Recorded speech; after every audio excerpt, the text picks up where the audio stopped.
संजय लीला भंसाली की web series Heera Mandi के लिए लोगों के अलग अलग ओपिनियंस हैं। कोई इसे ग्लोरीफाई कर रहा है तो किसी के लिए इसे ग्लोरीफाई करना बिल्कुल गलत है। एक है इंस्टाग्राम वाली ऑडियंस जिसे हिस्ट्री से कोई मतलब नहीं होता, कहानी अच्छी है, सेट एस्थेटिक है, ज्वेलरी आउटफिट सब अच्छा है तो ये फैन हो जाएंगे। इन्हें कहानी के बाहर नहीं सोचना कि एक्चुअली में ऐसा कुछ हुआ भी था या नहीं, एक्चुअल हिस्ट्री क्या है। यहाँ पर तो लोग बेबो जान के आइकॉनिक वॉक पर ही फिदा हुए जा रहे हैं। सीरीज के डायलॉग्स पर रील्स बन रही है। और फिर है ट्विटर वाली ऑडियंस जिसे इम्प्रेस करना इतना आसान नहीं है। एस्थेटिक चीजें डाल देने से ये इम्प्रेस नहीं होने वाले। यहाँ पर लोग एक्सपोज कर रहे हैं कि कैसे एक्चुअली में जो हीरा मंडी थी वो कितनी ज्यादा अलग थी और सीरीज में कितना ग्लैमराइज करके दिखाया गया है। अब कुछ लोग बोलेंगे कि सिनेमैटिक लिबर्टी ली गई है उसे लार्जर देन लाइफ दिखाने के लिए। एंटरटेनमेंट पर्पस के लिए जब कोई चीज बनाई जाती है तो उसमें बहुत कुछ ऐड किया जाता है, वरना ऑडियंस को देखने में अच्छा थोड़ी लगेगा। पर बात यह है कि इंडिया में कहानियों की कमी नहीं है, बहुत सारे राजा रानियों की और भी पता नहीं कितनी कहानियां हैं। तो फिर ऐसे टॉपिक को उठाने की क्या जरूरत थी। और अगर दिखाया भी जा रहा है तो रियलिटी से इतना अलग क्यों। सीरीज में दिखाया गया है कि बड़ी लग्जूरियस लाइफ थी इनकी, इतना एस्थेटिक महल तो किसी राजा के पास भी नहीं होता होगा, बट एक्चुअली में ये बस एक छोटी लड़कियों को एक्सप्लॉइट करने की जगह थी। 3 साल की उम्र से उन्हें वहाँ पर कथक सिंगिंग वगैरह सिखाया जाता था। किसी ने ये भी लिखा है कि पहले जो कथक डांसर्स मंदिरों में परफॉर्म किया करते थे, भगवान से रिलेटेड स्टोरीज दिखाया करते थे अपने डांस के जरिए और उनकी बहुत रिस्पेक्ट हुआ करती थी सोसाइटी में। उन्हें मुगलों के टाइम पर इन चीजों के लिए फोर्स किया जाने लगा और फिर उनकी कई जनरेशन मजबूरी में इन चीजों में फंसती गई। और इन्होंने लिखा है beautiful world of Heera Mandi. किसी की मजबूरी ब्यूटीफुल कैसे हो सकती है। और ये जो उनके एक्सप्लॉयटेशन की कहानियां ये एक फ्रेंच ऑथर ने अपने बुक में लिखी हुई है। इस इंडस्ट्री में मैनिपुलेट करने का एक ये भी तरीका है, जो चीज छोटी बच्चियों के साथ होती थी वो 25-30 साल की औरतों के साथ दिखाओगे तो उतनी बुरी नहीं लगेगी, और जो रासलीला 6-7 साल के बच्चे ने की थी वो 20-25 साल के लड़के को करते हुए दिखाओगे तो बिना कुछ बोले लोग अपने आप ही सोचने लगेंगे कि कुछ तो गलत है इस रिलीजन में। लोगों को इस बात से प्रॉब्लम नहीं है कि इस टॉपिक पर मूवी क्यों बनी, उन्हें इस बात से प्रॉब्लम है कि इसे इतना ग्लोरीफाई करके क्यों दिखाया जा रहा है। टीनेज लड़कियां इससे इन्फ्लुएंस क्यों हो रही हैं, रियलिटी क्यों नहीं दिखाई जा रही। गंगूबाई काठियावाड़ी से भी लोगों को यही प्रॉब्लम थी कि पहले तो उसमें स्टोरी काफी सही दिखाई, जो होता है वही दिखाया गया, पर बाद में गंगूबाई ने प्रोफेशन को ही सही बोलते हुए भाषण दे दिया। ये बोलना था ना कि कैसे एक्सप्लॉयटेशन होता है, कितना गलत होता है, हमें पढ़ाओ जॉब दो,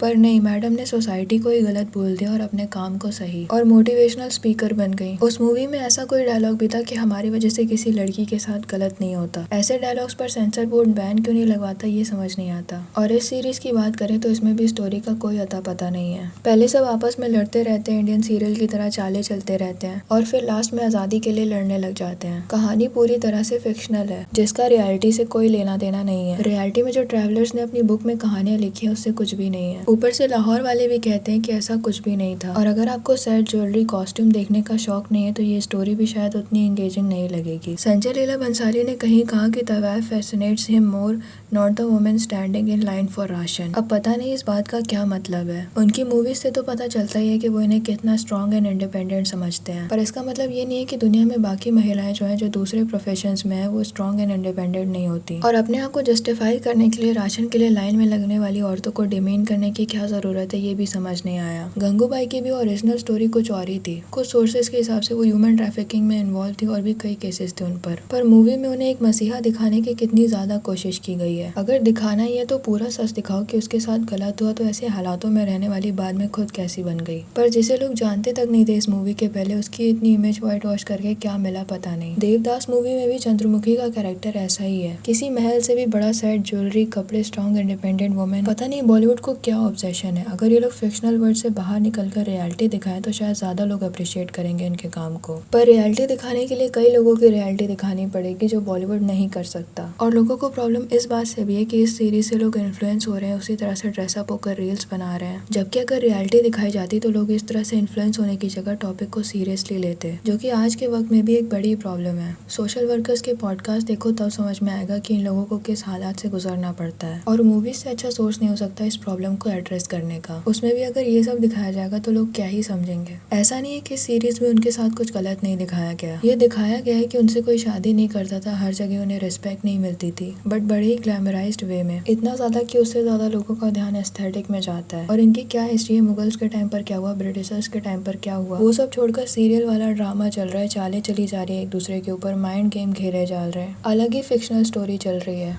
तो क्लियरली ये बस एक एंटरटेनमेंट पर्पस के लिए बनाई गई चीज है जिसका मोटिव उस कंट्रोवर्शियल हकीकत को दिखाना नहीं है। बस ये टॉपिक उठाकर उसे लार्जर देन लाइफ दिखाकर पैसे बनाना है। पर वो लोग भी गलत नहीं है जिनका कहना है कि अगर ऐसा कुछ बनाना था तो इतने सेंसिटिव टॉपिक को चूज नहीं करना चाहिए था, क्योंकि आज भी कई जिंदगियां बर्बाद हो रही हैं इन चीजों की वजह से। वैसे आपको क्या लगता है इस बारे में? कमेंट सेक्शन में जरूर बताना। वीडियो अच्छी लगी हो तो लाइक करना और ऐसी और वीडियोस के लिए विचार को सब्सक्राइब कर देना।